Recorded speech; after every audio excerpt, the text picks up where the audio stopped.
Hey friends, welcome back to Olivia's Corner. This is your first episode of 2021, so you made it. Good job. Welcome. Today I'm wearing pajamas because that's what you do for the first episode of the new year. You just stay cozy. It's not quite time to, I don't know. I'm not doing any of those get into shape in your January or whatever they are. You know, little fun thing for New Year's, I saw some posts that were talking about how all of the things about weight loss were going to target COVID-15, like your 15 pounds you gained during COVID. Can I just encourage you that all of those are ads from people who are trying to make money off of your shame? That's the thing that I read. It's not firsthand, but you survived a frickin' pandemic if you're watching this, so... or you're continuing to survive a pandemic. Like, it doesn't matter if you gained 15 pounds. You've got all year if you want to lose them, and if you want to keep them, to keep them. So, here's to pajamas and no expectations of professionalism in at least January. Anyway, we're not here to talk about the pandemic. Today, I just want to tell you guys about some of the stuff I'm learning in school because I love it and talking about it helps me learn it better.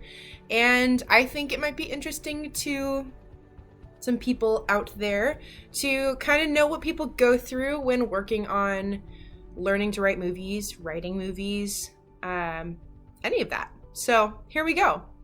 Today, I'm going to tell you a little bit about what it's looks like to, in the learning process, break and beat your story, which is something I just learned. So this is going to help me learn it too. So, for example, one of my professors can break Star Wars down into its basic components, and like the original 3 movies, what are they? Are they the prequels or the sequels? They're the sequels?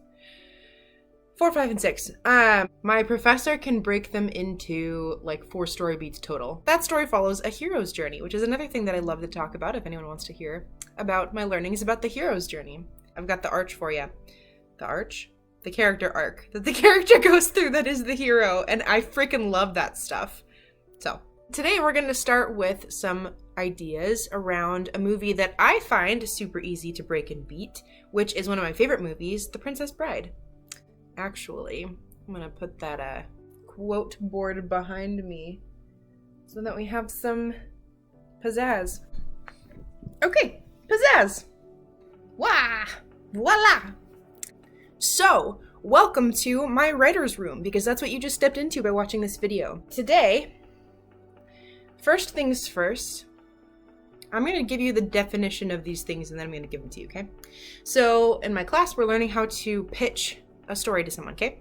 So that's basically when you're like, guys, I've got this story idea, what do you think? And you give it to them in what you've probably heard referred to as an elevator pitch. The way that I learned it is to do it in that elevator pitch because you have to be able to deliver it in like 30 seconds max, like a minute at the very most. The amount of time that it could take for you to be like, oh yeah, I'm gonna go deliver a pitch, and someone in an elevator with you could be like, oh, what's your idea about? And you could be like, it's this, and be so excited about your like 1 minute idea.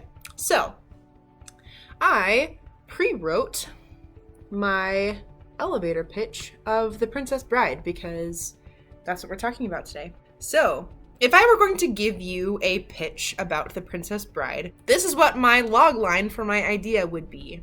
When a beautiful princess is kidnapped, one mysterious man tracks down the 3 bandit-like enemies that kidnapped her and must face each of their challenges and more in an attempt to collect the princess. You might have noticed, if you've seen the movie before, that that is still only, like, the beginning of the movie.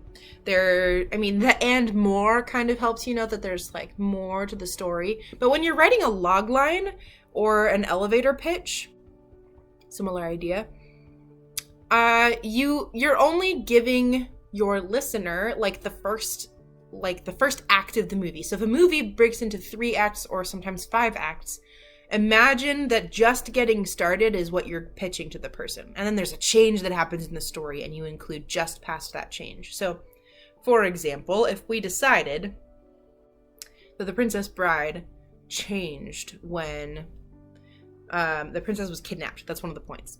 I've gone past that. So I think that The Princess Bride is more like a 5-act structure. So I've kind of gone past point 2 well, it's almost at the midpoint.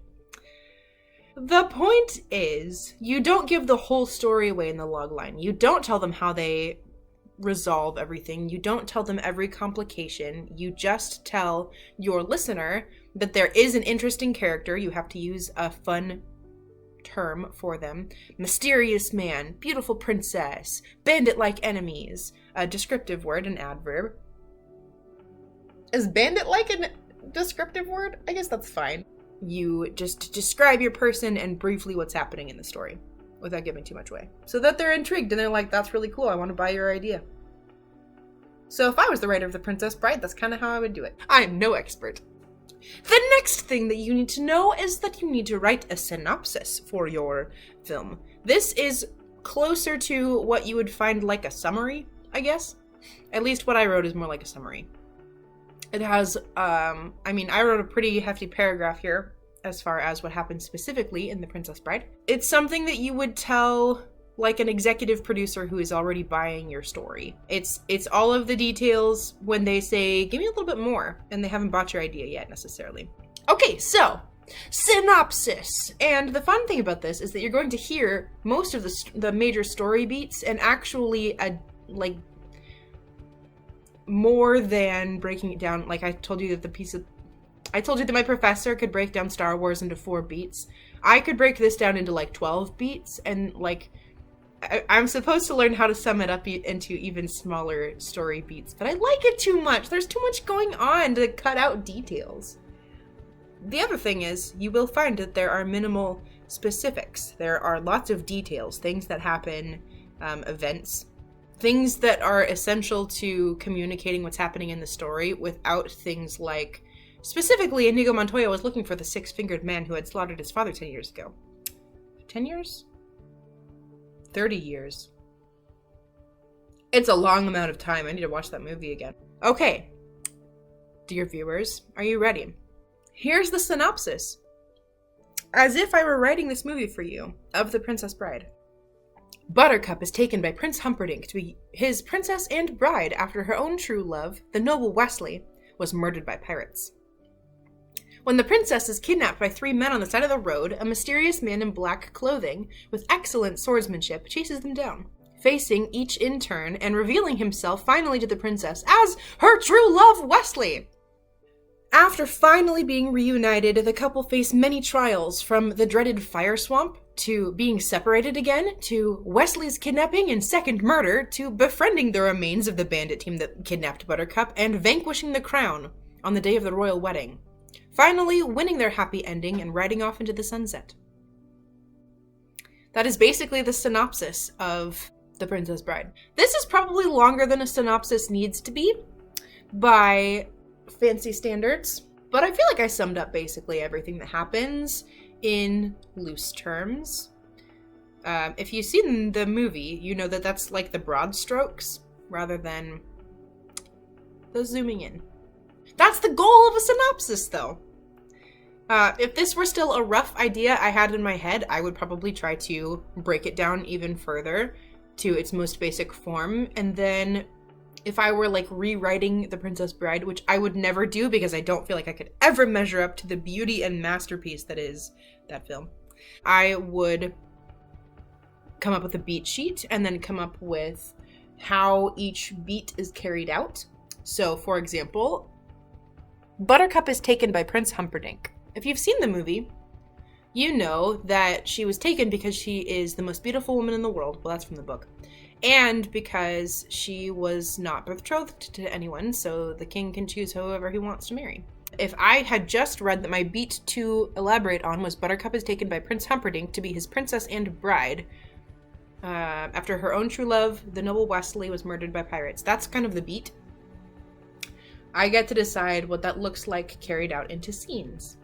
I am not great at some of this stuff yet, but I'm 8 months into a 3-year program, so I don't think I'm expected to be great yet. Yeah. Anyway, you have gotten now a sneak peek into the kinds of things that I'm learning in school.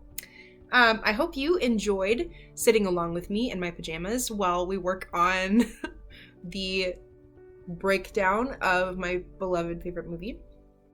Next week, I'm going to tell you about the 5 or 6 ideas that I had come up with for my pitching class and what made them work or not work, what I would do with them if I was going to run them out as a movie. And you can steal them if you'd like, because I learned recently that it's actually, you can't copyright ideas. So if anyone else out there is watching this and you're like, I want to make a movie, you can totes make a movie about any of these ideas. Some of them are borrowed from some internet ideas already, so not incredibly original. And some of them are very strangely original, so you'll see. Thank you for showing up. Thank you for being here. If you like what you see, go ahead and hit that subscribe button, and then you will get notified when I notify you. Until then, I'll see you next week.